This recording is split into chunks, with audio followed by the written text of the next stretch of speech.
Welcome. In front of me I have fake Samsung.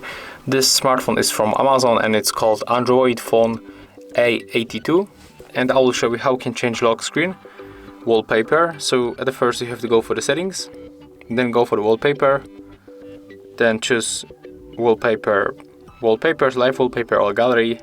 I'm going to get simple wallpapers, so I tap here, and as you can see here we got the different wallpapers. So for example I'm going to apply this one. Click to set wallpaper, and let's see, as you can see our wallpaper has changed.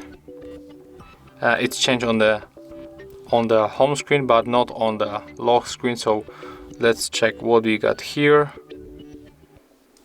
Looks like we cannot change the lock screen wallpaper in this device. As you can see, it changed for the same one like on the home screen. Let's make another time and go from here. Yeah, so as you can see on this smartphone you cannot change the lock screen wallpaper. You can only change the home screen wallpaper, and it will also apply the wallpaper on the lock screen. So if you find this video helpful, remember to leave a like, comment and subscribe to our channel.